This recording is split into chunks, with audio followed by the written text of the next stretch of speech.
His lawyer leaned in and whispered something I could not hear. I only saw the effect.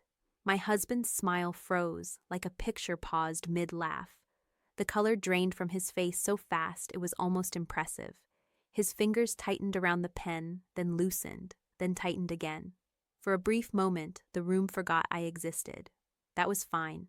I had waited a long time for people to forget to watch me, but I am getting ahead of myself.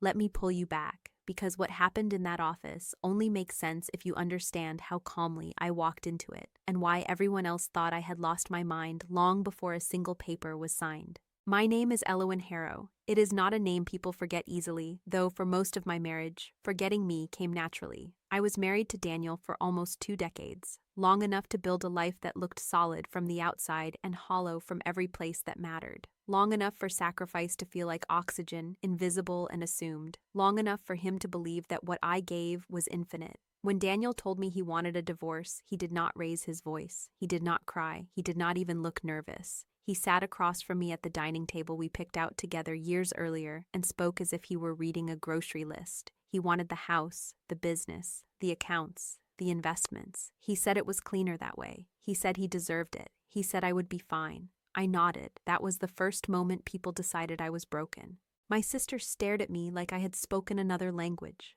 My friends pulled me aside and whispered urgent advice, names of aggressive lawyers, stories about women who fought harder and won. My mother cried and asked what had happened to me. Daniel mistook my silence for defeat. Everyone else mistook it for shock. I did not argue a single term. I did not ask for revisions. I did not demand explanations. I did not remind him of the years I spent supporting what he built, or the parts of myself that disappeared so his ambitions could breathe. I simply listened, nodded, and said yes. Yes to the house. Yes to the business. Yes to everything. The room always went quiet after that. People do not know what to do with a woman who does not beg. They waited for me to crack, for anger, hysteria, threats, something that fit the shape of the story they expected. Instead, I remained composed, calm, cooperative, almost serene. It made them uncomfortable. It made Daniel confident. He shook hands with his lawyer like a man congratulating himself. He told friends I had accepted reality. He told his parents I was being reasonable for once. He told himself I had finally understood my place in the narrative of his success. What he never asked was why. Why a woman who had given up her career, her financial independence, and her name would surrender so easily. Why I read every document without interruption. Why I signed where they told me to sign, never hesitating, never asking for more time. There is a particular kind of arrogance that comes from being certain you have already won. It makes people careless. It makes them generous with assumptions. It makes them believe that compliance equals ignorance. I let them believe that. Every call from a concerned relative ended the same way. Are you sure you understand what you are giving up? Every well-meaning warning carried the same undertone. You will regret this. Every conversation ended with someone offering to help me fight. I thanked them. Then I did nothing. Daniel started moving through the world like a man unburdened. He made plans. He spoke about the future as if I were already erased. He told people the divorce was amicable. He told them I wanted it over quickly. He never once wondered why speed mattered to me. By the time we sat in that office, with documents neatly stacked and his lawyer confident, everyone thought the story was finished. A woman abandoned, a man victorious, assets transferred, hands shaken. Then his lawyer leaned in and whispered, and everything changed. I watched Daniel's face closely, the way you watch a storm form on the horizon. I did not react. I did not speak. I simply waited, exactly as I had been doing for a very long time. Some people think patience is passive. They confuse silence with surrender. They are usually the ones who never see it coming. People like to imagine disappearance as something sudden, a door slamming, a suitcase packed in the night. But that is not how it happened to me. I did not vanish all at once. I thinned, slowly, carefully, over years, until there was barely enough of me left for anyone to notice I was gone. In the beginning, I was everywhere in Daniel's life. I managed schedules, smoothed conflicts, remembered names, birthdays, deadlines. I learned the rhythms of his moods the way some people learn languages. When he was anxious, I made things quieter. When he was confident, I made things easier. When he dreamed out loud, I turned those dreams into lists and plans and phone calls. None of it had a title. None of it had a paycheck. It was simply expected, and because I loved him, I gave it. His career grew in clean, visible ways. Promotions, recognition, invitations. Mine receded in places no one could point to. I stopped being asked what I wanted and started being informed of decisions already made. "We are moving," he would say. "This is better for us." "We are investing," he would say. "Trust me." Somewhere along the way, trust became shorthand for silence.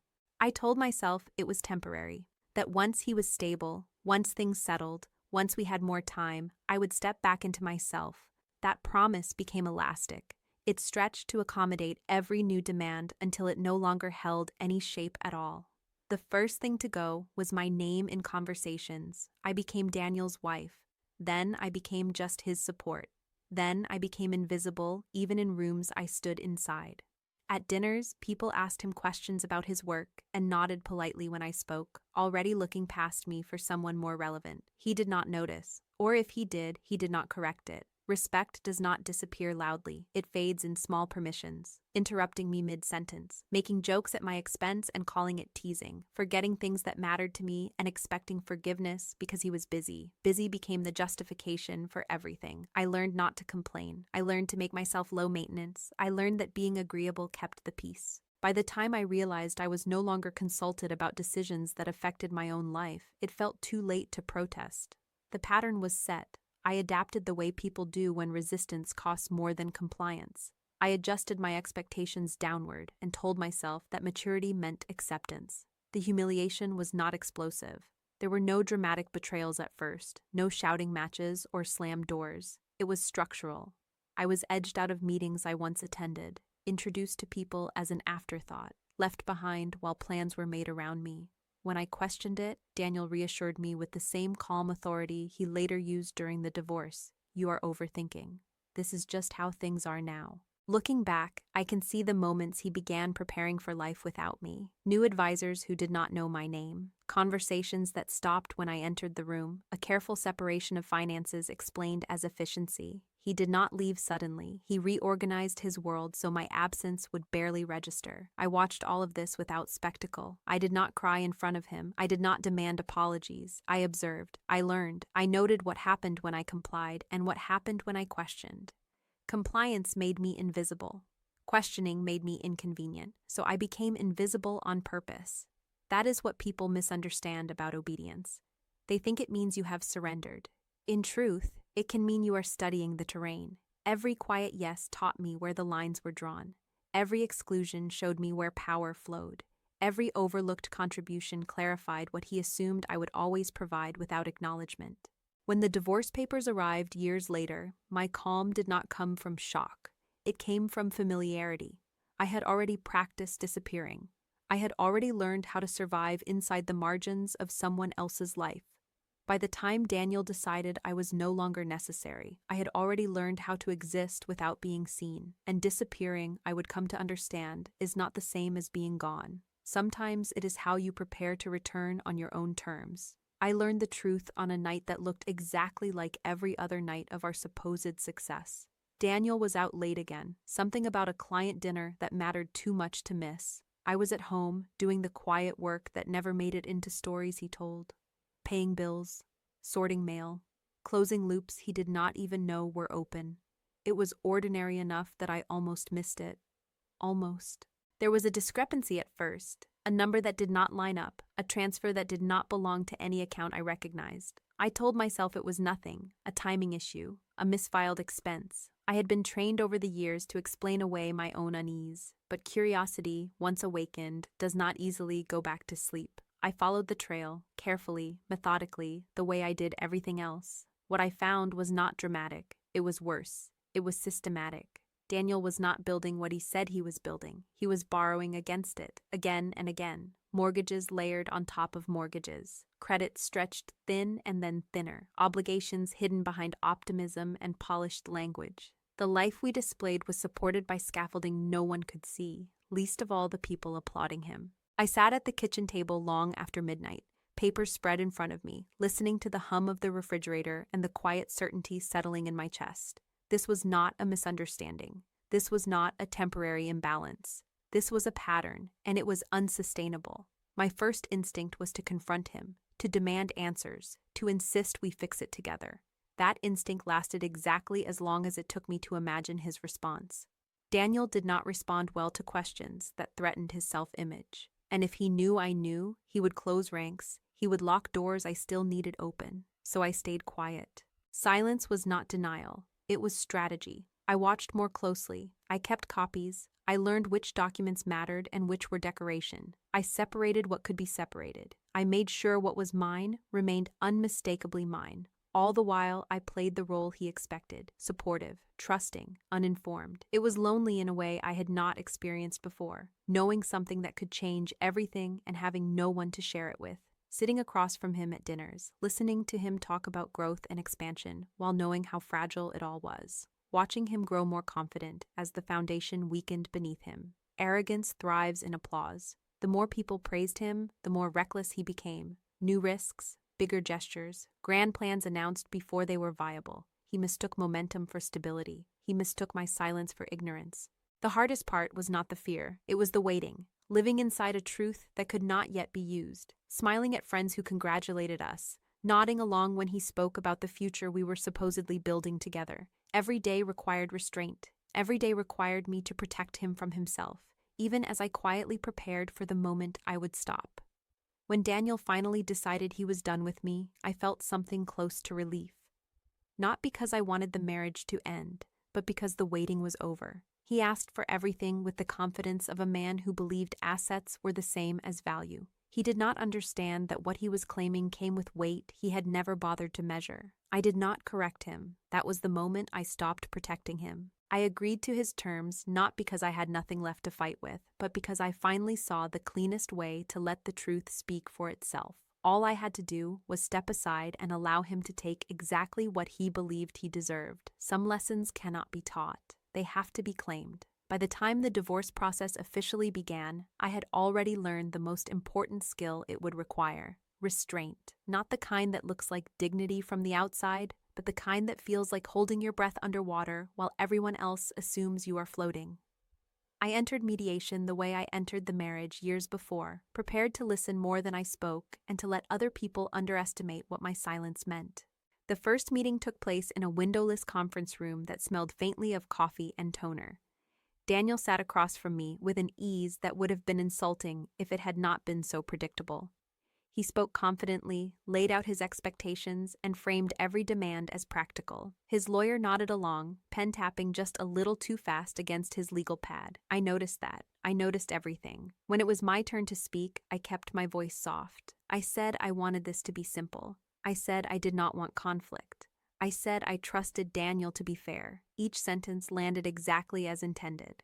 His shoulders relaxed. His lawyer frowned. I asked for very little at first. Personal items. A modest sum to get started. Shared custody without complications. Nothing about the house. Nothing about the business. Nothing about the accounts that had taken years of my life to support. The mediator looked between us, uncertain. Daniel smiled like a man being handed a gift he did not have to unwrap. Friends were horrified when they heard. They called late at night, voices tight with urgency, telling me I was being taken advantage of.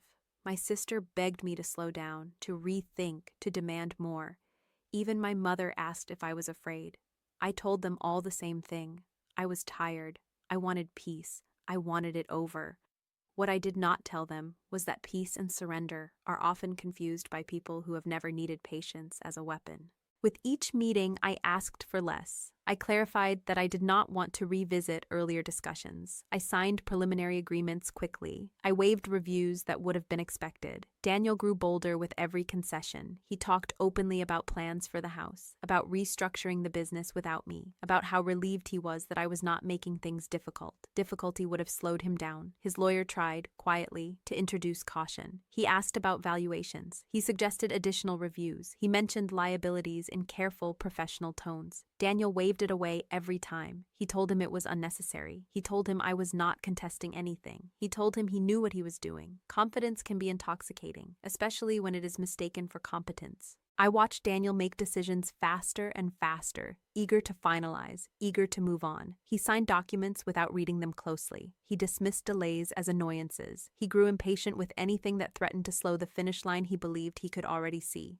Meanwhile, the paperwork grew thicker, attachments multiplied, addendums were added and acknowledged, pages that required initials stacked up quietly, doing their work without drama. Every signature tightened the structure around him. Every agreement reinforced the outcome he had chosen. At night, alone, I felt the weight of what I was allowing to happen. Not guilt, clarity. There were moments when the simplicity of speaking up tempted me, when ending it all early would have been easier, but easy would have protected him. Easy would have spared him the full understanding of his own choices. So I stayed the course. Daniel began telling people he had won. Not in those words, but close enough. He spoke about generosity, about how I was being realistic, about how smoothly everything was going. His certainty hardened into arrogance. He stopped listening to advice. He stopped checking details. He started counting what he believed was already his. The final hearing was scheduled on a Thursday morning. A formality, everyone said. A rubber stamp.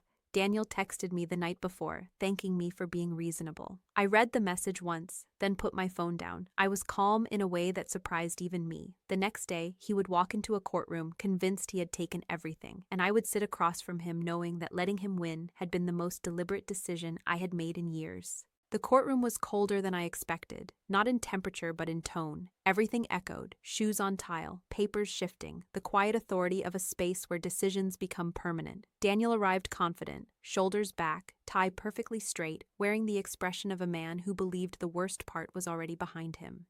He nodded to his lawyer, glanced at me with something like relief, and took his seat as if settling into a well-earned conclusion. I sat across from him, hands folded, breathing steady. This was not nerves, it was recognition. The moment had finally caught up to what I had known for years.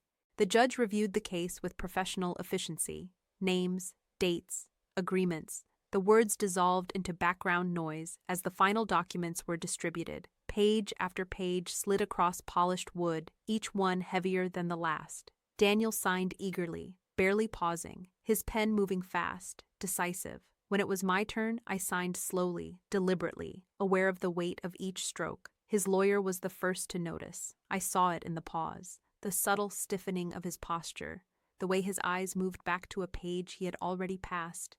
He flipped it forward, then back again, scanning lines that suddenly demanded attention. Daniel leaned over, irritated. "What is it?" he whispered, impatience sharp in his voice. His lawyer did not answer right away. He read again, then leaned in closer, lowering his voice. I could not hear the words, but I did not need to. I watched the effect ripple through Daniel's body. The confidence faltered. The color drained from his face. His hand tightened around the pen until his knuckles whitened. He looked up at me then. Really looked, searching for confusion or panic or denial. He found none. The judge cleared her throat, attention drawn to the disruption. The lawyer spoke carefully, choosing each word as if it might explode. He explained in plain language what the document stated, that the assets Daniel had claimed were tied directly to their obligations, that ownership meant responsibility, that the house carried layered debt, that the business was leveraged beyond its shine, that by insisting on everything, Daniel had also assumed everything. Silence filled the room, thick and absolute. Daniel shook his head, once, then again, faster this time. He said there had to be a mistake. He said this was not what he agreed to. He said he did not understand. His voice rose with each sentence, disbelief tipping into panic. The judge listened patiently, then responded with the kind of calm that ends arguments rather than fuels them. She reminded him that he had been advised, that he had declined further review, that the disclosures were attached, signed, acknowledged. That ignorance was not a defense when opportunity had been offered and refused. Her gavel hovered, then struck, the sound sharp and final. The agreement stood. Daniel slumped back in his chair as if something inside him had given way. The man who walked in expecting victory stared down at papers that now read like a sentence. He did not look at me again. There was nothing left to say. I gathered my things and stood. For a moment, I felt the weight of years pressing against my back, the echo of who I had been and what I had carried. Then I walked out, step by step, into a future that belonged to me alone. The collapse was quiet at first. Calls went unanswered, plans dissolved. The confidence that had once filled rooms evaporated under scrutiny. I rebuilt slowly, a smaller place, simpler days. Decisions made without apology. Dignity returned not as a dramatic revelation, but as a steady presence I could finally feel again. Time passed, enough to see patterns settle, enough to know the ending would not change. Betrayal often wears the same face. So does arrogance, and patience, when paired with clarity, is not passive, it is decisive. This was my story, but it is not unique. It is one version of a lesson people learn too late when certainty outruns understanding. There are many more.